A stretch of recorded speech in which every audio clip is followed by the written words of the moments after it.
56లో ఏర్పడ్డ తర్వాత అంతకు పూర్వం భారతదేశానికి స్వాతంత్రం వచ్చిన తర్వాత అప్పటి ప్రధానమంత్రి జవహర్లాల్ నెహ్రూ గారు ఒక ఆలోచనతో భారతదేశము స్వావలంబన సాధించాలి అన్ని రంగాల్లో అనే ఒక ఉదాత్తమైన ఆశయంతో ఆలోచనతో ఆనాటి స్వతంత్ర భారత మొదటి ప్రభుత్వం కొన్ని ఆలోచనలు చేసింది. అందులో భాగంగా పంచవర్ష ప్రణాళికలు, అందులో భాగంగానే వివిధ రంగాలకు సంబంధించి నిష్ణాతులతో సలహాలు, సూచనలు ఇవన్నీ తీసుకొని స్వావలంబన, స్వయం సమృద్ధి సాధించడానికి పబ్లిక్ సెక్టార్లో కొన్ని కంపెనీలను ఏర్పాటు చేసి తద్వారా ప్రైవేట్ రంగానికి కూడా ఊతమిచ్చి భవిష్యత్తులో భారతదేశం ఉజ్వలంగా ఎదగాలి, స్వతంత్ర భారతదేశం మీద భారత పౌరులందరికీ ఒక విశ్వాసం, కొన్ని ఆశయాలు, ప్రపంచంలోనే ఒక ఉజ్వలమైన శక్తిగా ఎదగడానికి ఎన్నో అవకాశాలు ఉన్నాయనే ఉద్దేశంతో చాలా రంగాల్లో కొన్ని కీలకమైన నిర్ణయాలు తీసుకొని ఆనాటి అప్పటి ప్రభుత్వాలు స్వాతంత్రం వచ్చిన కొత్తలో మరి కొన్ని చొరవగా కొన్ని ముందడుగు వేసే కార్యక్రమాలు తీసుకున్నారు.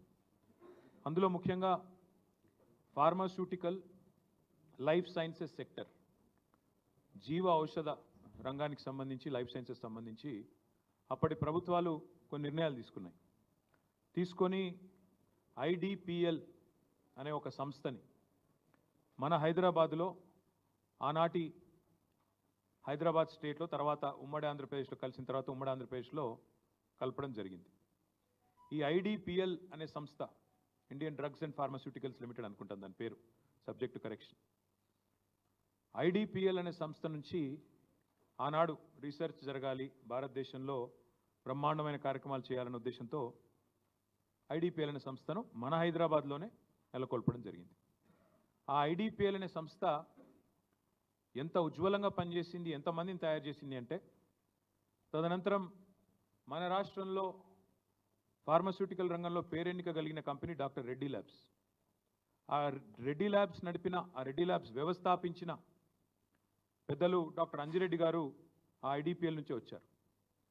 తదనంతరం ఆ రెడ్డి ల్యాబ్స్ నుంచి చాలామంది, ఇవాళ ఎంఎస్ఎన్ ల్యాబ్స్ అని ఎంఎస్ఎన్ రెడ్డి గారు, హెట్రో నుంచి వచ్చిన పార్థసారథి రెడ్డి గారు, తర్వాత ఆరోబిందో వాళ్ళు, వీళ్ళందరూ కూడా ఐడిపిఎల్ అనే పేరెంట్ సంస్థ నుంచే, అందులోంచి వచ్చిన వాళ్ళే వీరంతా కూడా. ఈ ఉపోద్ఘాతం అంతా మీకు ఎందుకు చెప్తున్నా అంటే, ఫార్మాస్యూటికల్ రంగంలో హైదరాబాద్ అనే మహానగరం, తెలంగాణ అనే రాష్ట్రం వాళ్ళ భారతదేశంలో ఒక leader. 40% pharmaceuticals and bulk drugs భారతదేశంలో తయారయ్యేటిది మన తెలంగాణ, మన హైదరాబాద్ నుండే ఇవాళ వస్తూ ఉన్నాయి. ఇంకా ఒక అడుగు ముందుకేసి చెప్పాలి అంటే, కోవిడ్ సమయంలో పారాసిటమాల్కి ఎంత గిరాకీ ఉండేనో నాకంటే బాగా మీకే తెలుసు. ప్రపంచవ్యాప్తంగా పారాసిటమాల్కి షార్టేజ్ ఏర్పడింది. మనం డోలో రూపంలో తీసుకుంటాం, క్రోసిన్, డోలో. వాటికి సంబంధించి ఆనాడు అప్పటి అధ్యక్షుడు, అమెరికా అధ్యక్షుడు డొనాల్డ్ ట్రంప్ మన ప్రధానమంత్రి గారికి ఫోన్ చేసి, మీ భారతదేశంలో ఫార్మాస్యూటికల్స్ చాలా విస్తారంగా పనిచేస్తూ ఉన్నాయి, మాకు ఈ పారాసిటమాల్ కావాలి అంటే, డొనాల్డ్ ట్రంప్ గారు కూడా, ఆనాడు నేను మంత్రిగా ఉన్నా కాబట్టి తెలుసు, ప్రభుత్వంలో మేము ఉన్నాం కాబట్టి తెలుసు, ఆనాడు అప్పటి మన ముఖ్యమంత్రి కేసీఆర్ గారికి ఫోన్ చేసి, వాళ్ళ అధికారులు మన అధికారులు సయోధ్యతో, అండర్స్టాండింగ్తో ప్రపంచవ్యాప్తంగా ఉన్న పరిస్థితులను దృష్టిలో పెట్టుకొని పారాసిటమాల్ ఉత్పత్తిని కూడా పెంచాలి అని చెప్పి అప్పటి ఫార్మాస్యూటికల్ కంపెనీని పిలిచి, మేము ఆనాడు ఒక ఆలోచనతోని వాళ్ళని కాన్ఫిడెన్స్లో తీసుకొని ఆ రంగాన్ని ముందుకు పోయినాం.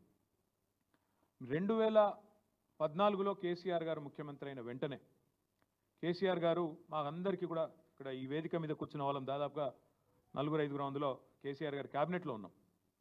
కేసీఆర్ గారు మాకు ఒక్కటే చెప్పారు, క్యాబినెట్లో కానీ, శాసనసభ పక్ష సమావేశాల్లో కానీ, బహిరంగ సభల్లో కానీ, మనం అనుకున్న రాష్ట్రం వచ్చింది, ఇప్పుడు పంచాయతీలు పెట్టుకోవద్దు, ప్రజలతో వాళ్ళ ఆకాంక్షలకు అనుగుణంగా అభివృద్ధిని, సంక్షేమాన్ని ముందుకు తీసుకొని పోవాలి. మనకు ఆల్రెడీ ఉన్న స్ట్రెంగ్త్స్ ఏవైతే ఉన్నాయో, అది గతంలో పనిచేసిన ప్రభుత్వాలు కొన్ని మంచి పనులు చేసి ఉండొచ్చు, వాటి వల్ల ఉన్న స్ట్రెంగ్త్ ఏదైతే ఉందో దాన్ని కన్సాలిడేట్ చేయాలి, ఇంకా మన పిల్లలకు ఉపాధి అవకాశాలు పెంచాలి, ఏమైనా సమస్యలు ఉంటే వాటిని పరిష్కరించాలి, కొత్తగా వచ్చే రంగాల్లో పెట్టుబడులు ఆహ్వానించాలి. ఇంత ఒక ఇంటిగ్రేటెడ్ ఆలోచనతో కేసీఆర్ గారు ఆనాడు 3 హెలికాప్టర్లలో పారిశ్రామికవేత్తలను అధికారులను మా ప్రజాప్రతినిధులను తీసుకొని ఎక్కడ, ఎందుకంటే అది కూడా ఉత్తగానే ఆషామాషిగా చేయలేదు, మీకు బాగా యాదుకుండాలే. 2014 జూన్లో కేసీఆర్ ముఖ్యమంత్రి అయ్యారు. అయిన తర్వాత వెంటనే వారికి చైనాలో జరుగుతున్న world economic forum summer camp ఏదైతే ఉంటుందో, సమ్మర్ రిట్రీట్ ఏదైతే ఉంటుందో అక్కడికి రావాలని ఆహ్వానం వచ్చింది. చైనాలో దాలియాన్ అనే ప్రాంతంలో జరిగేదానికి కేసీఆర్ గారు పోయినారు. ఆనాటి అప్పటి పరిశ్రమల మంత్రి అప్పుడు జూపల్లి కృష్ణారావు, నేను ఇంకా అప్పటి ఇండస్ట్రీస్ మినిస్టర్ కాదు, ఐటీ మినిస్టర్ అప్పుడు నేను, ఆయన కూడా పోయినాడు. ఆయనతో పాటు అప్పుడు డిప్యూటీ సీఎం ఇంకా ఇప్పుడున్న కడియం శ్రేణి వీళ్ళందరూ పోయినారు. పోయిన తర్వాత అప్పుడు జగదీష్ రెడ్డి గారు కూడా పోయినట్టున్నారు. అందరూ పోయిన తర్వాత అక్కడ వరల్డ్ ఎకనామిక్ ఫోరంలో పాల్గొన్నారు. పాల్గొన్న తర్వాత చైనా ప్రపంచానికే మ్యానుఫ్యాక్చరింగ్ కేంద్రం ఎట్లయింది, ఉత్పత్తుల్లో చైనా ఎందుకు ప్రపంచ దిగ్గజంగా మారింది అని అర్థం చేసుకోవడానికి కేసీఆర్ గారు ఒక 2 రోజుల పాటు, ఆనాడు ఆయన ప్రిన్సిపల్ సెక్రటరీ, ఇంకా ఇండస్ట్రీ సెక్రటరీ నరసింహరావు, ప్రదీప్ చంద్ర, ఇంకా వాళ్ళందరూ ఉండే, జయేష్ రంజన్, వీళ్ళందరినీ తీసుకొని అక్కడ ఒక industrial park, Sichuan industrial park అని అక్కడ పోయినారు. అది ఎంత పెద్ద ఇండస్ట్రియల్ పార్క్ అంటే 70,000 ఎకరాలలో విస్తరించి ఉన్న ఒక ఇండస్ట్రియల్ పార్క్. అది మొత్తం తిరిగినారు. తిరిగి అక్కడ అధికారులను అడిగినారు, మీరు ఎందుకే ఇంత పెద్ద ఇండస్ట్రియల్ పార్క్ పెడతారు, దీనివల్ల లాభం ఏంది అన్నారు.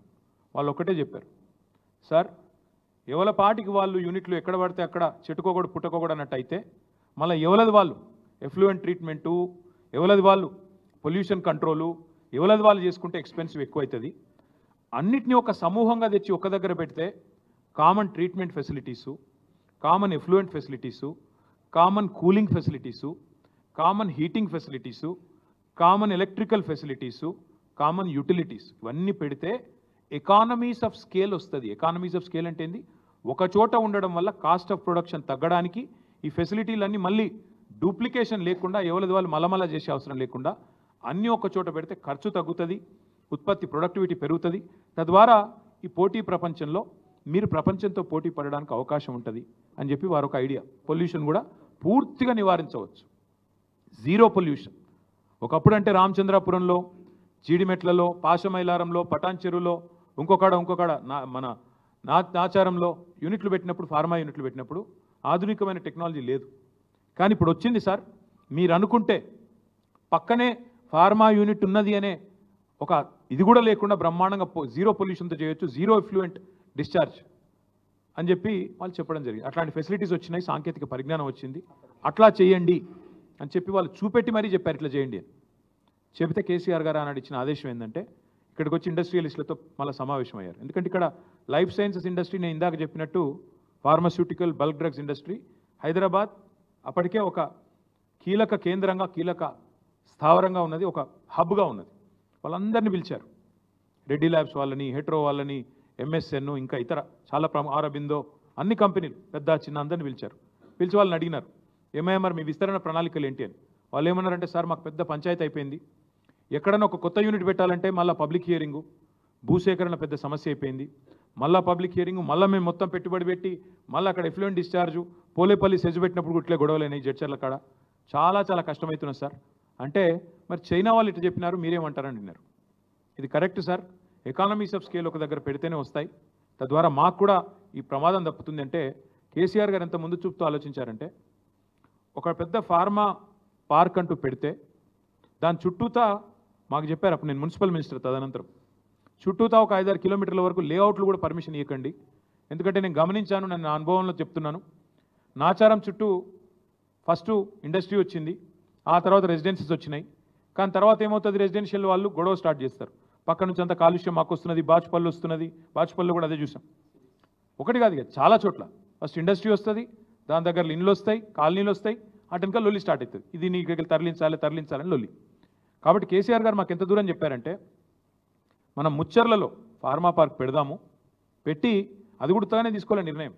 ఎట్లా ఆలోచించారంటే, 3 హెలికాప్టర్లలో అధికారులను, ప్రజాప్రతినిధులను, ఇండస్ట్రియలిస్టులను తీసుకొని పోయి అక్కడ ల్యాండ్ అయ్యి ఒకటే చోట ఎకానమీస్ ఆఫ్ స్కేల్ రావాలి అంటే ప్రపంచంలోనే అతిపెద్ద ఫార్మా క్లస్టర్ ఒక చోట పెట్టాలని, దాని చుట్టూ ఒక బఫర్ లాగా మెయింటైన్ చేస్తూ చుట్టుపక్కల ఊర్లలో కూడా పొల్యూషన్ అనే ప్రాబ్లం రాకుండా, అప్పటికి జీరో ఎఫ్లూయెంట్ డిశ్చార్జ్ అని పెట్టినా, కామన్ ఎఫ్లూయెంట్ ఫెసిలిటీస్ పెట్టినా, ఇన్ని పెట్టిన తర్వాత కూడా మళ్ళీ నష్ట నివారణ చర్యలు భవిష్యత్తులో 50 ఏళ్ల తర్వాత వచ్చే ప్రభుత్వాలకు కూడా చిక్కు రావద్దు, వాళ్ళకు కూడా ఈ తలకాయ నొప్పులు ఉండొద్దు, చికాకులు ఉండొద్దు అన్న ఉద్దేశంతో దాదాపు 10 కిలోమీటర్లు 5-6 కిలోమీటర్ల పరిధిలో లేఅవుట్లు కానీ కొత్తగా పర్మిషన్ ఇవ్వద్దని ఆదేశాలు ఇచ్చి ఇంత ఆలోచన చేసి మేము ఆనాడు హైదరాబాద్ ఫార్మా సిటీ పేరిట 8 ఏళ్ళు, ఒక రోజు కాదు 2 రోజులు కాదు, 8 ఏళ్ళు కష్టపడి 14,000 ఎకరాల భూమి సేకరించాం.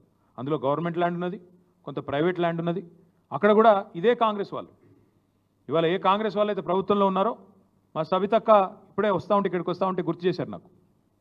వీళ్ళే వచ్చి ఆ రోజు ఏం చెప్పారు, కోదండరెడ్డి గారు, కోమటిరెడ్డి వెంకటరెడ్డి గారు, మల్రెడ్డి రంగారెడ్డి గారు, వీళ్ళే అక్కడికి వచ్చి రేవంత్ రెడ్డి గారు, బట్టి విక్రమార్క గారు అక్కడికి వచ్చి ఫార్మా సిటీ దగ్గరికి వచ్చి మీ ఊర్లన్నీ కాలుష్యమయమైపోతాయి, నాశనం అయిపోతాయి, మీ భూములు తీసుకొని ప్రభుత్వం రియల్ ఎస్టేట్ దందా చేస్తున్నది అని చెప్పి నోటికొచ్చినట్టు వాగి సబ్జెక్ట్ తెలవకుండా, విషయం తెలవకుండా, పరిజ్ఞానం లేకుండా 13,000-14,000 ఎకరాలు 8 ఏళ్ళు కష్టపడి సేకరిస్తే దాన్ని బంగారు పల్లెంలో పెట్టి వీళ్ళకి అప్పచెప్తే ఇవాళ అనాలోచితంగా ఒక తుగ్లక్ మాదిరిగా, ఒక పిచ్చోడు మాదిరిగా ఈ ముఖ్యమంత్రి ఏందో రాగానే హైదరాబాద్ ఫార్మాసిటీ రద్దు అని ప్రకటించినాడు. దాంతో ఆ ప్రాంత రైతులు ఏమనుకున్నారు, అచ్చా ఫార్మాసిటీ రద్దు అయిపోయింది, మా భూములు మాకు తిరిగి వెనక్కి వస్తాయి అని రైతులు సంబరపడ్డారు ఆ 9 గ్రామాల్లో. ఎందుకంటే వాళ్ళకి మాట కూడా ఇచ్చారు. రేవంత్ రెడ్డి గారు, బట్టి విక్రమార్క గారు, మల్రెడ్డి రంగారెడ్డి గారు, ఆ ప్రాంతంలో పోటీ చేసిన కిచ్చన్న గారు, లక్ష్మారెడ్డి, ఆ ప్రాంతంలో ఉన్న కోదండరెడ్డి, వీళ్ళందరూ కూడా మాట ఇచ్చినారు, మీ భూములు మీకు తిరిగిస్తాం, ఫార్మాసిటీ రద్దు చేస్తామని చెప్పారు. అన్నమాట ప్రకారమే రేవంత్ రెడ్డి వచ్చి రాగానే ఫార్మాసిటీ రద్దు అని ప్రకటన ఇచ్చాడు. ఇండస్ట్రీస్ మినిస్టర్ కూడా శ్రీధర్ బాబు కూడా ఫార్మాసిటీ రద్దు అని చెప్పిండు. చెప్పినాక మళ్ళా నెల రోజుల్లో ఏమైందో తెలియదు, మనసు మార్చుకున్నారు. మార్చుకొని కొత్త కథ మొదలుపెట్టినారు. ఫార్మాసిటీ రద్దు అన్నారు. అన్న తర్వాత లేదు ఫార్మాసిటీ ఉంది కానీ కుదిస్తున్నాం అని ఒక మాట. ఒక చోట కాదు 20 చోట్ల పెడతాం, ఫార్మా సిటీ కాదు, మేము కేసీఆర్ ఫార్మా సిటీ అన్నాడు కదా, నేను సేమ్ పేరు పెడితే బాగుండదు అనుకొని ఫార్మా విలేజ్, సిటీ అన్నాడు కాబట్టి విలేజ్ అని చెప్పి ఒక పేరు మార్చిండు. కేసీఆర్ అనేవాళ్ళు ఉండొద్దు కదా, మార్చి 20 చోట్ల ఫార్మా విలేజ్ అని డిక్లేర్ చేసిండు.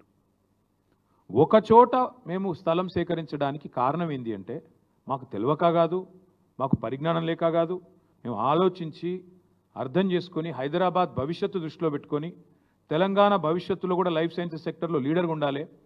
ఈ 2030వ సంవత్సరం కల్లా 100 బిలియన్లు కాదు $200 బిలియన్ పెట్టుబడి తెలంగాణకు తేవాలి. ఈ లైఫ్ సైన్సెస్ సెక్టర్లోనే 4-5 లక్షల మంది పిల్లలకు కొలువులు ఇవ్వాలి, ఇంకా విస్తరించాలన్న ఉద్దేశంతో అంతర్జాతీయ ఫార్మా యూనివర్సిటీ, అందులోనే ఒక అవసరమైతే ఒక ఎయిర్ స్ట్రిప్, అందులోనే లివ్ వర్క్ లెర్న్ ప్లే అంటూ ఇట్లా ఒక మంచి ఆలోచనతో ప్రపంచ దేశాలని ఊరికేనే కాదు. ఈరోజు చీఫ్ సెక్రటరీగా ఉన్న శాంతి కుమారి గారు ఆ రోజు ముఖ్యమంత్రి గారి కార్యాలయంలో చేజింగ్ సెల్కి ఇన్ఛార్జ్గా ఉన్నారు. చేజింగ్ సెల్ అంటే ఇన్వెస్ట్మెంట్ ప్రమోషన్ సెల్, ఇన్వెస్ట్మెంట్ని ఆకర్షించడానికి, ఇన్వెస్ట్మెంట్ని చేజ్ చేయడానికి పెట్టిన ఒక సెల్.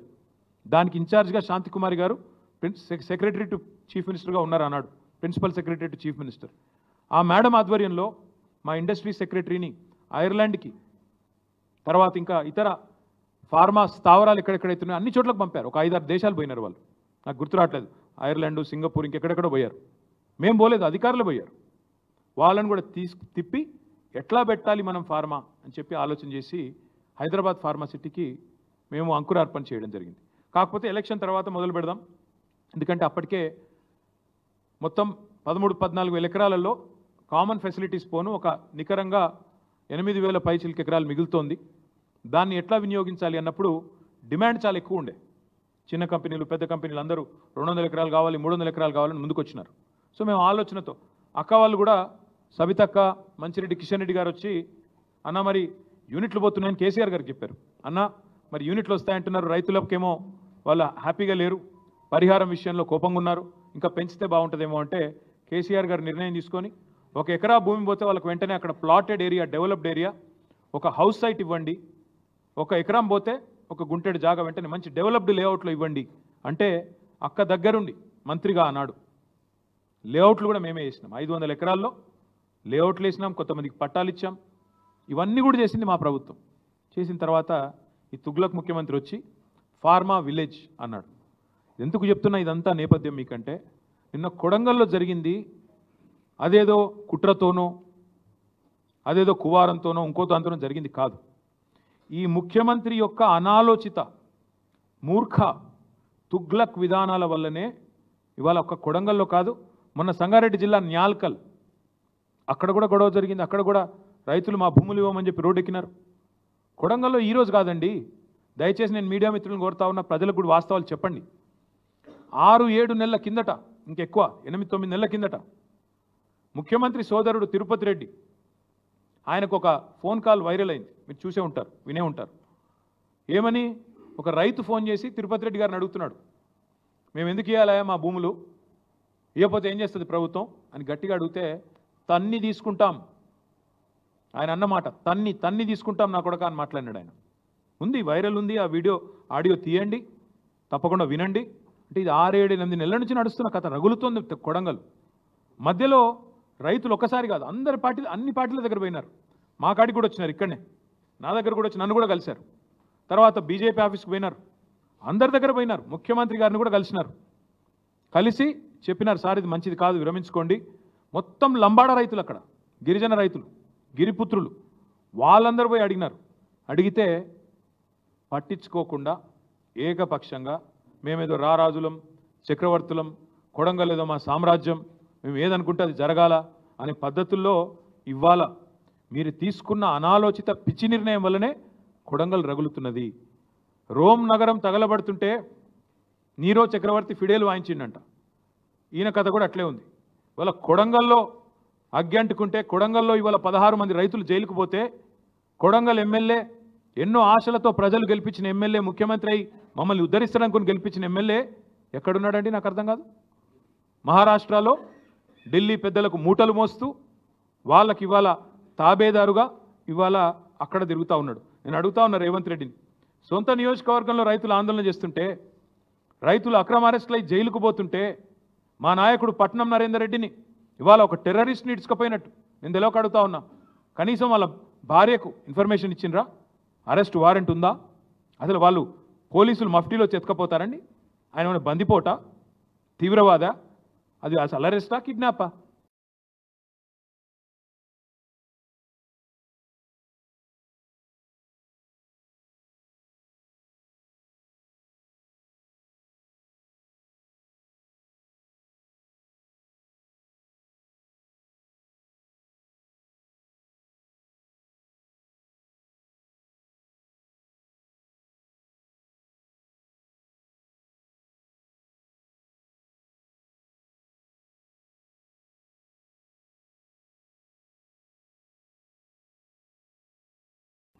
ఇష్టం వచ్చినట్టు ఇంటికి వస్తావా, దుద్యాలకు వస్తావా, ఎక్కడికి వస్తావరా, వచ్చి కూర్చో, రైతులకు చెప్పు, నీ ఆలోచన వల్ల జరుగుతున్న లాభం ఏందో చెప్పు. ఇవాళ మా అందరికీ వచ్చిన అవగాహన, ప్రజలకు వచ్చిన అవగాహన ఒకటే, ఇవాళ ఈ భూసేకరణ పేరిట రేవంత్ రెడ్డి ప్రభుత్వం చేస్తున్నది దళిత, గిరిజన, బీసీల భూములను లాక్కొని వాళ్ళ అనుయాయులకు, వాళ్ళ కుటుంబ సభ్యులకు రియల్ ఎస్టేట్ పేరిట వ్యాపారం కోసం, రియల్ ఎస్టేట్ పేరిట వ్యాపారం చేసుకోవడానికి, డబ్బులు సంపాదించుకోవడానికి చేస్తున్న ఒక కుట్ర. ఇది కాంగ్రెస్ ప్రజాపాలన కాదు, ఇందిరమ్మ రాజ్యం కాదు, ఇందిరాగాంధీ ఎమర్జెన్సీ రాజ్యాన్ని తలపిస్తున్న పరిస్థితి.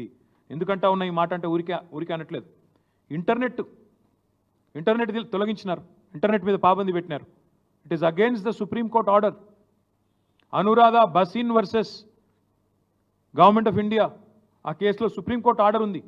ఇంటర్నెట్ అట్లా నిషేధించడం అనేది కరెక్ట్ కాదు అని చెప్పి supreme court order, violation of supreme court. అదే మాదిరిగా నేను అడుగుతా ఉన్నా, ఏ రూల్ ప్రకారం ఇవాళ మా నరేందర్ రెడ్డి గారిని అరెస్ట్ చేశారండి?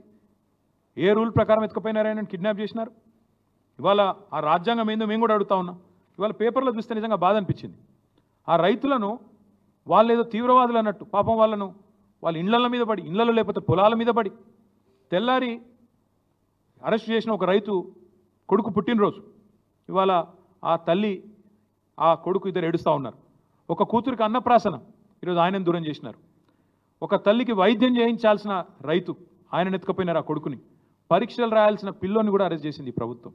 అందుకే నేను అంటా ఉన్నా, ఇది మానవత్వం మరిచిన ప్రభుత్వం, మట్టి మనుషుల మీద క్రూరత్వాన్ని చూస్తున్న వికృత ఒక ప్రభుత్వం ఈ ప్రభుత్వం.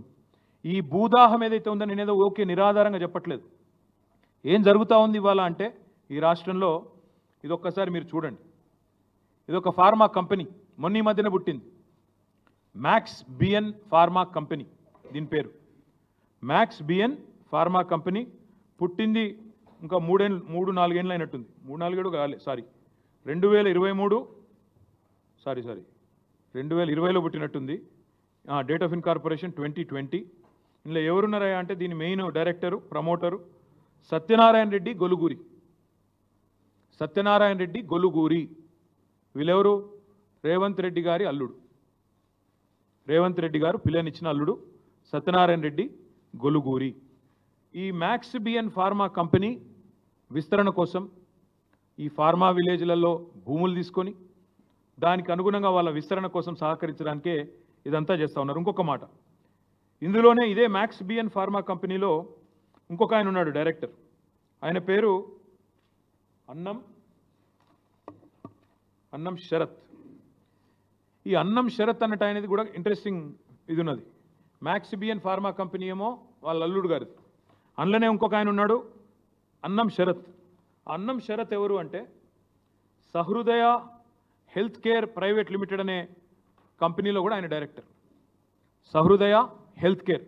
ఆ సహృదయ హెల్త్ కేర్ అన్నం శరత్ ఎవరంటే ఒక గీన ముఖ్యమంత్రి పక్కన నిలబడ్డా. ఆయన ముఖ్యమంత్రి పక్కన నిలబడ్డాడు. ముఖ్యమంత్రి గారు మొన్న మెడికవర్ అనే ఒక హాస్పిటల్ ప్రారంభోత్సవానికి వరంగల్కు ప్రత్యేకంగా పోయినారు. వరంగల్ ఎంజీఎం హాస్పిటల్కి పోలేదు. వరంగల్లో రైతులు పత్తి కొంట లేకపోతే పత్తి రైతులు ఏడుస్తుంటే అక్కడ పోలేదు. వరంగల్ ఎంజీఎం హాస్పిటల్లో 6 గంటల కరెంటు పోతే పట్టించుకోలేదు. కానీ ఒక ప్రైవేట్ హాస్పిటల్ మెడికవర్ హాస్పిటల్ ప్రారంభోత్సవానికి ముఖ్యమంత్రి గారు హెలికాప్టర్లో పోయినారు. ఎందుకబ్బా ఈయన మీద ఇంత ప్రేమ అని మేము తవ్వి చూస్తే ఈ అన్నం శరత్ అంటే ఆయనే గొలుగూరి సత్యనారాయణ రెడ్డి అని ముఖ్యమంత్రి గారు అల్లుడు. ఇద్దరు co directors Max BN pharma company. Medicover hospital ఏదైతే ఉన్నదో నాకు తెలిసినంత వరకు, నాకున్న అవగాహన ఉన్నంత వరకు రేవంత్ రెడ్డి గారి వ్యవహారం మనందరం కూడా చూస్తూ ఉన్నాం కాబట్టి మొన్న ఒక యూనిట్ పెట్టింది బెంగళూరులో. దాన్ని స్వయంగా డీకే శివకుమార్ గారు పోయి ప్రారంభించినారు. మరిగా దాని వెనకాల ఉన్నదెవరో, ఆ మెడికవర్ హాస్పిటల్ అక్కడ ఉన్నది ఎవరిదో కూడా ప్రజలు అర్థం చేసుకుంటారని ఇదంతా చెప్తా ఉన్నాం. ఎందుకు చెప్తా ఉన్నా ఈ అన్ని వివరాలు ఇంత వివరంగా అంటే ఇవాళ ఫార్మా విలేజ్ల పేరిట జరుగుతున్న వికృత భూసేకరణ ప్రక్రియ ఏదైతే ఉన్నదో, ఇది మన ఆయన డీకే శివకుమార్ గారు అక్కడ మెడికవర్ ఓపెన్ చేసిన ఫోటో ఏది బెంగళూరులో. మళ్ళీ అక్కడ ఇదే అన్నం షరతు, ఇక మిగతా వాళ్ళు, ఇక మీకు అర్థమై ఉంటుంది కథ అంతా కూడా ఏం జరుగుతూ ఉంది. Medicover hospital, Max BN pharma, ఎందుకు ఫార్మా విలేజీలు, ఎందుకు ఉన్న ఫార్మా సిటీ రద్దు చేసి రాష్ట్రమంతటా ఫార్మా విలేజ్లు పెట్టాలనే వికృతమైన ఆలోచనలు మీకు అర్థం అయ్యే ఉండాలి. ఇక్కడ ఇంకొక మాట కూడా నేను గుర్తు చేస్తా ఉన్నా మీకు. ఇవాళ విచిత్రం ఏంటంటే ఇదేదో నిన్ననే పుట్టిన సమస్య అన్నట్టు సురేష్ అనే రైతు 7 ఎకరాలు ఆయన పోతా ఉంది. ఆయన ఇన్సిడెంటలీ టీఆర్ఎస్ నాయకుడు. ఎస్, టీఆర్ఎస్ నాయకుడే. ఆయనది కూడా 7 ఎకరాల భూమి పోతోంది. 7 ఎకరాల భూమి పోతుంటే, విలువైన భూమి పోతుంటే ప్రభుత్వం 30-40 లక్షల ఎకరాలు విలువ చేసే భూమిని 3-4 లక్షలకు గుంజుకుంటా అంటే కడుపు మొండదా? అడగద్దా? ఆయన ఏమైనా కొట్టిండా? దాడి చేసిండా? మర్యాదగా ఆంగ్లంలో నేను చూసిన మొత్తం వీడియో, ఇక్కడికి వచ్చేమో చూసుకునే వచ్చిన, మర్యాదగా ఆ కలెక్టర్ పేరు ప్రతీక్ జైన్కు తెలుగు వస్తుందో రాదో అన్న ఉద్దేశంతో హిందీలా ఇంగ్లీష్లా సురేష్ మంచిగా సంజాయించి చెప్తున్నాడు. సార్ అట్లా కాదు, ఇట్లా మీరు ఎందుకు తీసుకుంటున్నారు అని సంజాయించి చెప్పిండు తప్ప దాడి చేసిండా? చాలా పద్ధతిగా, సార్ భూసేకరణ అక్కడైతే మీటింగ్ ఇక్కడ ఎందుకు పెడుతున్నారు సార్, మీరు రైతులను కలవండి సార్, చాలా మర్యాదగా సంయమనంతో సురేష్ గారు మాట్లాడినారు. ఇవాళ సురేష్తోని మాట్లాడుడే తప్పట.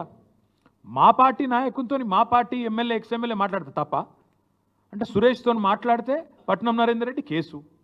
అసలు సురేష్ దాడే చేయలేదు. సురేష్ కడుపు మండి అడిగిండు. ప్రజాస్వామ్యంలో నేను అడుగుతా ఉన్నా ఈ ముఖ్యమంత్రిని, ప్రజాస్వామ్యంలో ఇవాళ ముఖ్యమంత్రి గారికి నేను గుర్తు చేస్తా ఉన్నా, ప్రశ్నించే గొంతు అనే కదా నువ్వు కూడా గెలిచింది. ప్రశ్నించే గొంతనే కదా మల్కాజ్గిరిలో ప్రశ్నించే గొంతునైతా అదైతా ఇదైతా నువ్వే కదా మొదలుపెట్టింది. ఇవాళ మరి రాజ్యాంగమే కల్పించిన హక్కు ప్రశ్నించడం. ప్రజాస్వామ్యంలో ప్రజలు ప్రశ్నించాలి అనేది ఒక మాట. ఇది కూడా చూడండి మీరు. తిరుపతి రెడ్డి గారు ఈయన రైతులు అందరినీ కలిసిండ్రండి. ఒక కేటీఆర్నే కలవలేదు, నరేందర్ రెడ్డినే కలవలేదు, అందరినీ కలిసిండ్రు. కొడంగల్ రైతులు తిరుపతి రెడ్డి దగ్గర మొరబెట్టుకున్నారు, ఎందుకంటే ముఖ్యమంత్రి కలవాడు కదా, ముఖ్యమంత్రి బిజీ. ఇక్కడ తిరుపతి రెడ్డి కూడా ఉన్నాడు, కలెక్టర్ కూడా ఉన్నాడు. సబ్జెక్ట్ ఏంటంటే రైతులందరినీ కలిసిండ్రు, ప్రతీక్ జైన్ని కలిసిండ్రు, కలెక్టర్ని కలిసి మొరబెట్టుకున్నారు, తిరుపతి రెడ్డిని కలిసి మొరబెట్టుకున్నారు, మా భూములు కాపాడండి అని చెప్పినారు. కానీ ఈరోజు విచిత్రమైన పరిస్థితి ఏంటంటే ప్రజాస్వామ్యంలో ప్రశ్నించే అధికారం లేనట్టు, నా భూమి నువ్వు గుంజుకుంటా అంటే కూడా నేను ఊరికైనా దండం పెట్ట, ఓకే అయ్యా నువ్వు ఎంత ఇస్తే గంతే తీసుకుంటా అని చెప్పి సాగిలపడాలన్నట్టు, నీ అనాలోచిత తుగ్లక్ విధానాలను కూడా ఎవడు ప్రశ్నించకూడదన్నట్టు, ఫార్మా విలేజ్ల పేరిట జరుగుతున్న భూభాగోతాన్ని ఎవరు నిలదీయకూడదు, ఎవరు అడగకూడదు అన్నట్టు నువ్వు చేస్తున్న వైఖరి ఏదైతే ఉందో మేము ఖచ్చితంగా గొంతు విప్పి ప్రశ్నిస్తున్నాం. రేవంత్ రెడ్డి సమాధానం చెప్పు. ఒకవేళ సురేష్ మా నరేందర్ రెడ్డిని కలవడం తప్పైతే, సురేష్ మరి నాతో వచ్చి కలవడమే తప్పైతే నేను అడుగుతా ఉన్నా రేవంత్ రెడ్డి గారిని, మరి మీరు రాహుల్ గాంధీ తెల్లారలేస్తే తిడతా ఉంటాడు అదానిని, ఏమని దేశాన్ని దోపిడీ చేస్తారని తిడతాడు, దేశాన్ని దోపిడీ చేస్తున్నాడు అదాని అని చెప్పి రాహుల్ గాంధీ వ్యతిరేకిస్తూ మాట్లాడతాడు. మరి ఆయనతో నువ్వు కూడా రాసుకొని పూసుకొని తిరుగుతున్నావు కదా, దేశాన్ని దోపిడీ చేస్తున్న అదానితో రాసుకొని పూసుకొని తిరిగే రేవంత్ రెడ్డి గారిని మరి సీఎం పోస్ట్ నుంచి తప్పించాలా వద్దా? నిజంగా మీరు చెప్పింది అదే లాజిక్ అయితే సురేష్ గారు ప్రశ్నించడమే తప్పు, ఆ సురేష్ గారు వచ్చి నన్ను కలవడం, నరేందర్ రెడ్డితో ఫోన్ మాట్లాడడం తప్పైతే నేను అడుగుతా ఉన్నా, ఏం ఎవిడెన్స్ ఉందండి? సురేష్ దాడి చేసిండా, నరేందర్ రెడ్డి దాడి చేపించిండా? ఫోన్లో మాట్లాడటమే తప్ప మా నాయకుడు ఇంకో నాయకుడితో. కాబట్టి నేను అనేది రేవంత్ రెడ్డిని, ఈ ప్రభుత్వాన్ని, వెంటనే మీ మూర్ఖపు ఆలోచనలు మానుకోండి. ఫార్మా విలేజ్ల పేరిట రావణ కాష్టం చేస్తాం రాష్ట్రం అంటే ఊరుకోము. మీరు హైకోర్టును కూడా మోసం చేస్తున్నారు, నేను గుర్తు చేస్తా ఉన్నా. హైకోర్టు జడ్జిలకు కూడా నేను విజ్ఞప్తి చేస్తా ఉన్నా. హైకోర్టులో ముచ్చర్ల రైతులు, హైకోర్టులో కందుకూరు రైతులు పిటిషన్ వేసినారు, మా భూములు ఫార్మాకు వాడుతున్నారా దేనికి వాడుతున్నారో ప్రభుత్వం చెప్పాలంటే. హైకోర్టులోనేమో ఫార్మా సిటీ ఉన్నది అని చెప్తారు, బయటనేమో ముఖ్యమంత్రి గారు అట్టహాసంగా ఒకరోజు ఫ్యూచర్ సిటీ అంటాడు, ఇంకో రోజు ఫోర్త్ సిటీ అంటాడు, ఇంకో రోజు ఏఐ సిటీ అంటాడు, ఇంకో రోజు స్కిల్ యూనివర్సిటీ అంటాడు. ఎక్కడ పెడుతున్నావా ఇవన్నీ అంటే 1 ఇంచు భూమి సేకరించిన అదనంగా ఎక్కడన్నా? గతంలో ఫార్మా సిటీ కోసం సేకరించిన భూముల్లోనే కదా ఇవన్నీ పెడతానంటుంది. మరి ఫార్మా సిటీ కోసం సేకరించిన భూములు కండిషనల్ ల్యాండ్ అక్విజిషన్. అది రంగారావు గారి భూమి ఉందనుకోండి, ఆ రంగన్నకు నోటీస్ వస్తుంది, ఏమని? ఇగో మీ భూమిని మేము ఫార్మా సిటీ కోసం తీసుకుంటున్నామని వస్తుంది. ఫార్మా సిటీ కోసం కాకుండా ఇంకా దేనికి మళ్ళీ ఇచ్చినా అది వెంటనే రద్దు అవుతుంది, వెంటనే నల్ అండ్ వాయిడ్ అవుతుంది ఆ ల్యాండ్ అక్విజిషను యాక్ట్ ప్రకారము. ఇదే మాట మేము అడిగితే అసెంబ్లీలో కూడా అడిగాం. లేదు లేదు లేదు మీరు చాలా తెలివిగా ప్రజల్ని తప్పుదోవ పట్టించే ప్రయత్నం చేస్తున్నారన్నారు. ఇవాళ తప్పుదోవ పట్టిస్తుంది ఎవరు? తప్పుడు పనులు చేస్తుంది ఎవరు? తప్పుడు కూతలు కూస్తున్నది ఎవరు? ఆ ఫార్మా సిటీ కోసం సేకరించిన భూముల్లో 4th సిటీ పేరిట రియల్ ఎస్టేట్ దందా చేస్తున్నాడు ఎవడు? నిన్న అక్క దగ్గరికి 300 ఫీట్ల రోడ్ వేస్తున్నాడు కొత్తగా, అక్కడ ఏదో 340 ఫీట్ల రోడ్డు. ఏంటి? మేము ఆల్రెడీ రోడ్లు వేసినాం ఆ ఫార్మా సిటీకి, కందుకూరు నుంచి 4 లేన్ రోడ్ వేసినాం, ల్యాండ్ ఎక్విజిషన్ చేసినాం. పాపం రైతులను ఒప్పించి మెప్పించి మీ భూముల ధర పెడుతుందా, ఇక్కడ మంచిది జరుగుతాయని చెప్పి ఒప్పించి మేము చేసినాం. ఇలా కొత్తగా 340 ఫీట్ల రోడ్డు వేస్తే నిన్న మొత్తం సవితక్క దగ్గరికి వచ్చినారు రైతులు, అమ్మ మాది అక్కర్లేని రోడ్ వేస్తున్నారు కొత్తగా తీసుకుంటున్నారని. దాని వెనకాల ఏం జరుగుతుందని మేము తవ్వి తీస్తే అక్కడ కూడా మొత్తం ముఖ్యమంత్రి గారు అనుయాయులు భూములు కొంటా ఉన్నారు. ఎందుకంటే వాళ్ళకి ముందే తెలుసు రోడ్ ఎటుకెళ్ళి పోతుంది, ఇన్సైడర్ ట్రేడింగ్. ఇది జరుగుతున్న దందా. అందుకే నేను కొడంగల్ రైతులకు నేను విజ్ఞప్తి చేస్తూ ఉన్నా, ఎక్కడి నుంచో కాదు, ఈ ముఖ్యమంత్రి భాగోతం పట్టాల్సిన పని, భరతం పట్టాల్సిన పని, భాగోతాన్ని బయట పెట్టాల్సిన బాధ్యత కొడంగల్ నుంచే మొదలు పెడదాం. అవసరమైతే మా పార్టీ తరఫున మేమందరం కూడా కొడంగల్కి వస్తాం, తప్పకుండా ఆ రైతులకు అండగా నిలబడతామని చెప్పి కూడా తెలియజేస్తా ఉన్నాం. ఇవాళ మా నరేందర్ రెడ్డి గారిని అక్రమంగా కిడ్నాప్ చేశారు, అరెస్ట్ కూడా కాదు, కిడ్నాపే చేసినారు. మఫ్టీలో వచ్చి కేబీఆర్లో వాకింగ్ చేస్తుంటే ఒక దొంగనో బందిపోటునో తీవ్రవాదినో పట్టుకున్నట్టుగా మఫ్టీలో యూనిఫామ్ లేకుండా వచ్చి ఇలా ఎత్తుకొని పోయినారు. నేను అడుగుతా ఉన్నా, ఆయన భార్యకు సమాధానం చెప్పండి, కొడంగల్ రైతులకు సమాధానం చెప్పండి, ఎందుకు ఇంత అక్రమంగా అరెస్ట్ చేయాల్సి వచ్చింది, అక్రమంగా కిడ్నాప్ చేయాల్సి వచ్చిందో చెప్పమని చెప్పి నేను కోరుతా ఉన్నా. ఆయన ఒక ఎక్స్ఎమ్మెల్యే, మొన్నటిదాకా రేవంత్ రెడ్డిని ఓడించి అక్కడ ఎమ్మెల్యేగా ఉన్న వ్యక్తి, ఆయన టెర్రరిస్టా ఏంది? ఆపరేషన్ సడన్గా వచ్చి పొద్దున 6 గంటలకు వచ్చి ఎత్తుకపోవడం. అందుకే నేను చేసే విజ్ఞప్తి కొడంగల్ రైతులకు, భయపడకండి, మీ పక్షాన మేముంటాం. మీరు కోర్టులో తప్పకుండా కొట్లాడతాం, న్యాయస్థానాల మీద మాకు విశ్వాసం ఉంది, న్యాయస్థానాల మీద మాకు విశ్వాసం ఉంది. కోర్టులో తప్పకుండా ఈ దుర్మార్గాన్ని ప్రశ్నిస్తాం. ఇప్పటికైనా ముఖ్యమంత్రి గారు కూడా వెంటనే ఈ ఆలోచన, మూర్ఖపు ఆలోచన మానుకోవాలని చెప్పి కూడా విజ్ఞప్తి చేస్తూ ఉన్నాం. నిన్న మొన్న జరిగిన విషయంలో కూడా ఖచ్చితంగా ప్రభుత్వం వివరణ ఇవ్వాలి, సంజాయిషి ఇవ్వాలి. బేషరతుగా ఆ 16 మంది రైతులను వెంటనే విడుదల చేయాలి. పట్నం నరేందర్ రెడ్డిని విడుదల చేయాలి. పొద్దున వీడియో చూసినాం ఆ రైతులది, వాళ్ళు నడవలేకపోతున్నారు. ఖచ్చితంగా పోలీసు వాళ్ళు వాళ్ళని కొట్టారు.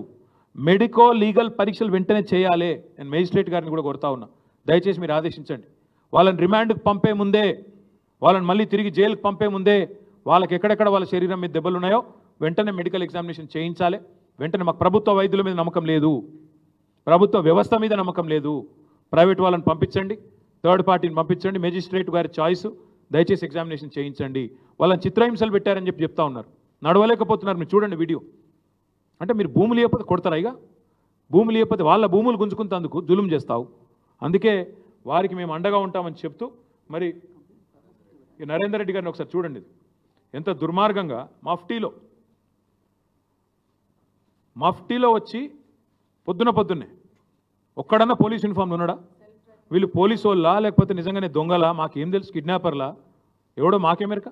నోటీస్ లేదు, ఫ్యామిలీకి సమాచారం లేదు, ఇష్టం వచ్చినట్టుగా వచ్చి మఫ్టీలో వచ్చి 10 మంది గుండాగాళ్ళు ఎత్తుకపోతే అది కిడ్నాప్ అనాలా, అరెస్ట్ అనాలా? అందుకే వెంటనే ఈ ముఖ్యమంత్రి మూర్ఖపు ఆలోచనలు బంద్ చేయాలి. మీ అల్లుని భాగోతం, ఫార్మా కంపెనీల భాగోతం, పుట్టగొడుగుల్లాగా మీ కుటుంబ సభ్యుల సంస్థలు ఏవైతే వెలుస్తున్నాయో వీటన్నిటిని కూడా మళ్ళీ తదుపరి ధారావాహికంగా చెప్తూనే ఉంటాం, ప్రజల దృష్టికి తీసుకొస్తూనే ఉంటాం. కానీ ఫార్మా విలేజ్ల పేరిట చేస్తున్న దాష్టికాన్ని, రాష్ట్రాన్ని రావణ కాష్టంలా చేసే ప్రయత్నాన్ని మానుకోండి. ఇంకొక మాట, మా కందుకూరు రైతులు, మా ముచ్చర్ల రైతులు, యాచారం రైతులు ఎదురు చూస్తూ ఉన్నారు. మీరే మాటిచ్చిన ఎలక్షన్ ముందు ఫార్మాసిటీ రద్దు చేస్తాం, రాగానే భూములు తిరిగిస్తామన్నారు. ఎప్పుడు ఇస్తారో చెప్పండి, ఎప్పుడు ఇస్తున్నారో తేదీ చెప్పండి, ప్రకటించండి, వెంటనే నిర్ణయం తీసుకోండి అని చెప్పి డిమాండ్ చేస్తూ మీ అందరూ కూడా ధన్యవాదాలు, నమస్కారం.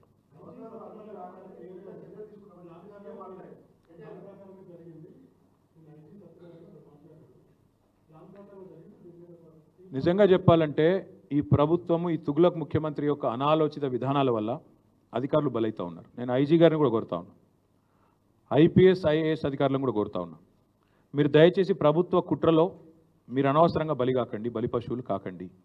ఎందుకంటున్నా అంటే ఇది ఈరోజు జరిగింది కాదండి, 8-9 నెలల నుంచి కొడంగల్ అట్టుడుకుతున్నది. ఆ ప్రాంత రైతులు నిరసనలు చేస్తూనే ఉన్నారు. కొత్తగా జరిగింది కాదు, నిన్నమన్న జరిగింది కాదు. వీళ్ళ దుర్మార్గం, పిలిచి మాట్లాడలేని కుసంస్కారం. ప్రజాస్వామ్యంలో పిలిచి మాట్లాడారండి? మా ప్రభుత్వం ఉన్నప్పుడు కూడా భూసేకరణలో చాలా చోట్ల పంచాయతీలు వచ్చినాయి, పిలిచి మాట్లాడలేదు. మల్లన్న సాగర్లో, కొండపోచమ్మ సాగర్లో అక్కడ సమస్యలు వస్తే వెంటనే ముఖ్యమంత్రి గారు, ఆ జిల్లా మంత్రి గారు రైతుల దగ్గర పోయి పిలిచి మాట్లాడి ఒప్పించి మెప్పించి ఆ కలెక్టరు తనలాడి మొత్తానికి చేసినాం. కోర్టుకు పోతే కోర్టులో కూర్చొని కోర్టును సంజాయించి అక్కడ బెస్ట్ పరిహారం ఇచ్చి కడుపులో తలబెట్టి మీకు జరిగే లాభాన్ని వివరించి మొత్తానికి అల్టిమేట్గా ప్రాజెక్ట్ పూర్తి చేసినాం. అట్లుంటుంది. కానీ ప్రభుత్వం అంటే నువ్వు ఇస్తావా సస్తావా, తిరగబడరా? పిల్లిని కూడా రూమ్లేసి కొడితే మరల పడదా? 9 నెలల నుంచి ప్రభుత్వానికి టైం లేదండి. ముఖ్యమంత్రి గారు సొంత నియోజకవర్గంలో కలెక్టర్ గారికి టైం దొరకలేదు, తిరుపతి రెడ్డికి టైం లేదు, ముఖ్యమంత్రికి టైం లేదు. ఏం చేస్తున్నారు అందరూ? రియల్ ఎస్టేట్ దందాల్లో బిజీగా ఉన్నారా? అందుకే అంటున్నా నేను, కుట్ర జరిగింది అంటే నిజంగా చెప్పాలంటే ఒక అడుగు ముందుకేసి చెప్తా ఉన్నా. మేము కూడా చూసినాం వీడియో నిన్న. నేను ఇంకొకటి అడుగుతా బ్రదర్, ఐజీ ఎట్లా మాట్లాడుతున్నా నాకు అర్థం కాదు. దాడి జరిగిందని కలెక్టర్ చెప్తుండే, దాడి జరగలేదు అంటుండు. కలెక్టర్ దాడి జరగలేదు అంటాడు, దాడి అనద్దానిలే, దాడి జరగలేదు అన్నాడు. నాకేం కాలేదు, దాడి జరగలేదు అన్నాడు ఆయన. మరి ఈయన దాడి జరిగిందని ఎట్లా చెప్తాడు? ఒక జిల్లా కలెక్టర్ ఏమో దాడి జరగలేదు అంటాడు, దాడి ఏం కాలేదంటాడు. ఈయన దాడి జరిగిందంటాడు. కుట్ర ఎక్కడిది అప్పుడు? ఇంకొక అడుగు ముందుకేసి చెప్తున్నాను నేను. మేము కూడా చూస్తున్నాం అసలు ఇది నిఘా వ్యవస్థ వైఫల్యం. కలెక్టర్ను మరి ఆయన గన్మెన్లు ఎడవేయినరు, పోలీసు వాళ్ళు ఎడవేయినరు. ఏమైనా జరిగితే వెంటనే ముందు ఆపాల్సిన ఎక్కడ పోయినరు? ఆయన నేను ఒక్కడు కనబడలేదు. అంటే ఉద్దేశపూర్వకంగా ఆడ అశాంతిని రగిల్చి దాని పేరు మీద భూములు గుంజుకోవాలన్న చక్కర, దాని పేరు మీద బలవంతం చేసి వీళ్ళు మర్యాద ఇంటలేరని చెప్పి బెదిరించి గుంజుకునే చక్కర చూస్తుంటే అట్లే కనబడుతుంది కుట్ర. మరి ఇది మాకు ఇప్పుడు ఇంకోటి సురేష్ మా నాయకుడు, ఎస్. నరేందర్ రెడ్డి మా నాయకుడు, ఎస్. మరి సురేష్ భూమి పోతుంది, కొట్లాడా సురేష్? అడగద్దా? నోరు మూసుకొని కూర్చోవాలన్నా? తప్ప అది కూడా? సురేష్ నన్ను వచ్చి కలిస్తే తప్ప? వాళ్ళ పార్టీ వర్కింగ్ ప్రెసిడెంట్ నేను, నాకు కాకపోతే ఇంకొని చెప్పుకుంటాడు. వచ్చిండు చెప్పుకున్నాడు, ఆయన ఒక్కడు రాలే, 50-60 మంది రైతులు వచ్చిండ్రు. ఇక పెడతాడు ఐజీ గారు, మా మీద కేసు పెడితే పెట్టమని. నేను ఎందుకు వద్దంట? సురేష్ నన్ను వచ్చి కలిసిడే తప్పైతే నా మీద కూడా కేసు పెట్టమని. నేను ఎందుకు వద్దంట? పెట్టుకో. మొన్న 40 నిమిషాలు చెప్పినా కాగా సీఎం వాడో పిచ్చోడు, 40 నిమిషాలు చెప్పిన. ఇంకెన్నిసార్లు చెప్పాలి నాకు అర్థం కాదు. 40 నిమిషాలు వివరంగా చెప్పిన ఏం చేస్తావో చేసుకో అని చెప్పి ఇంకేం చెప్పాలి ఎన్నిసార్లు చెప్పాలి ఏం ఫార్ములా అయ్యి వానికి తెలిసిన ఒకటే ఒక ఫార్ములా రియల్ ఎస్టేట్ ఫార్ములా అది తప్ప ఇంకేం ఫార్ములా తెలియదు ఆ రియల్ ఎస్టేట్ ఫార్ములా బ్యాగులు మోసే ఫార్ములా ఈ ఫార్ములాలు తప్ప వేరే ఫార్ములాలు అర్థం కావు అది ఫార్ములా అయ్యి అంటే తెలుసా ఆయనకి ఏమన్నా ఏం తెలుసు ఏం మాట్లాడతాడు ఊకే ఒకటేనా ఇక ఇంకోటి బ్రదర్ నేను ఇంకోటి యాద్ చేస్తున్నా మీకు 11-12 నెలల్లో మీకు కూడా బోరు కొట్టాలి అరే ఓ రోజు కాళేశ్వరం స్కాము ఓ రోజు ట్యాపింగ్ స్కాము ఓ రోజు డ్రగ్స్ స్కాము ఓ రోజు ఇంకో స్కామ్ ఇవేనా ఊకే కథలిగా రైతులేంది వాళ్ళ గోసేంది భూములు గుంజుకునుడేంది రైతు బంధు ఎగ్గొట్టుడేంది తులం బంగారం ఏడవాయే 6 గ్యారెంటీలు ఏడదొచ్చినాయి దీని గురించి అడుగులు లేదా మీడియా కూడా మేము తేరగా దొరికినా మమ్మల్ని అడుగుతారు వాళ్ళు ఎందుకు అడుగుతలేరు మీరు ఎవరు బ్రదర్ ఓకే మేము అగ్రెసివ్ పోతలో నువ్వు అంటున్నావు ఎక్కువ తక్కువ మాట్లాడుతున్నావు వాళ్ళు అంటారు మరి మేమేం చేయాలి కేసులు పెట్టవాటి మేము అగ్రెసివ్ బ్రదర్ మీరు పొమ్మంటే ఇంతకంటే ఎక్కువ అగ్రెసివ్ పోతాం కానీ మీకు కొద్దిగా మా మీద నిరుత్సాహం ఉన్నట్టుంది ఇంకా అగ్రెసివ్ పోతాం తొందరపడ ఓకే ఓకే డెఫినెట్గా మా పార్టీ తరఫున లగిచెర్ల పోతాము తప్పకుండా రైతులకు అండగా నిలబడతాము నిన్న మా నాయకులు మధుసూనాచారి గారు శ్రీనివాస్ గౌడ్ గారు మా పట్నం నరేంద్ర రెడ్డి అవినాష్ రెడ్డి గారు వీళ్ళందరూ పోతే మా ఎమ్మెల్సీలు నవీన్ కుమార్ రెడ్డి గారు అందరూ పోతే అరెస్ట్ చేశారు తప్పకుండా పోతాం ఆ లగిచెర్ల రైతులకు మేము అండగా ఫిజికల్గా నిలబడతాం ప్రత్యక్షంగా ఉంటాం వాళ్ళు న్యాయస్థానాల్లో కూడా వాళ్ళకి న్యాయం జరిగేదాకా కొట్లాడతాం అది కూడా చెప్తున్నాను ఇలా ఒకటి మాత్రం పక్క పీడిత వర్గాల పక్షాన ఎవరైతే అణగారిన వర్గాలు ఉన్నారో వాళ్ళ పక్షాన మేము నిలబడతాం అక్కడ ఉన్నదంతా గిరిజన రైతులు వాళ్ళ భూములు పోతున్నాయని మొత్తుకుంటుందంతా ఇవాళ లంబాడ రైతులు వాళ్ళ కండగా మేము ఖచ్చితంగా నిలబడతాం నేను చూసిన ఎల్హెచ్పిఎస్ వాళ్ళు కూడా స్టేట్మెంట్ ఇచ్చారు నేను స్వాగతిస్తున్నా లంబాడ హక్కుల పోరాట సమితి నాయకులు కూడా స్టేట్మెంట్ ఇచ్చారు నేను వెల్కమ్ చెప్తున్నా వాళ్ళకు కూడా నేను తప్పకుండా వాళ్ళని కూడా కలుస్తా వాళ్ళతో కూడా మాట్లాడతా వాళ్ళ కండగా నిలబడతా మా పార్టీ నిలబడతా ఇంకొక మాట మీరు ఒకటి చూడండి దయచేసి ఇది ఒకటి చాలా ఇంపార్టెంట్ పాయింట్ మా వెంకటేష్ గారు గుర్తు చేస్తున్నారు ఒక రైతుని నేను ఇంటర్వ్యూ ఇచ్చిండు అక్కడ ఇందులో ఒక బీఆర్ఎస్లో లేవు కాంగ్రెస్ వాళ్ళ పొలాలు ఉన్నాయి బీజేపీ వాళ్ళు ఉన్నాయి అందరి ఉన్నాయి పొలాల కాడ పార్టీలు ఏందా అని చెప్పి ఒక పెద్ద మనిషి రైతు మీరు చూడండి వీడియో ఒక మెజారిటీ కూడా కాంగ్రెస్కి వచ్చిందట ఆ ఊళ్ళో మరి ఎనీవే థ్యాంక్ యూ మళ్ళీ ఒకసారి థ్యాంక్ యూ ఈ ఫార్మా విషయంలో మాత్రం తప్పకుండా ఎస్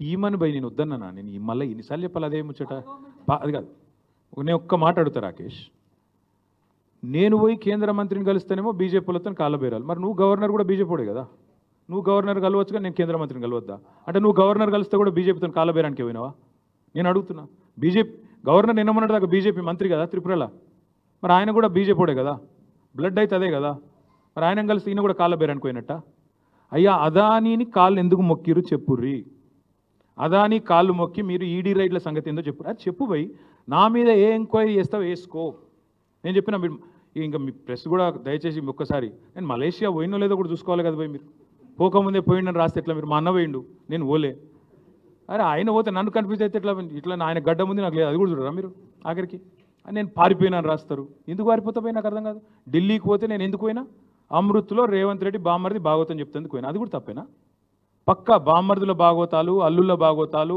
రేవంత్ రెడ్డి గారి అన్నదమ్ముల భాగవతాలు కొండల్ రెడ్డి తిరుపతి రెడ్డి జగదీష్ రెడ్డి అనుముల కుటుంబం యొక్క కుంభకోణాలు గొలుగూరి కుటుంబం కుంభకోణాలు ఇవన్నీ బయట పెడతానే ఉంటాం మీరు రాస్తూనే ఉండరు దయచేసి మీరు రాసుడు బంద్ చేయకూరి థ్యాంక్ యూ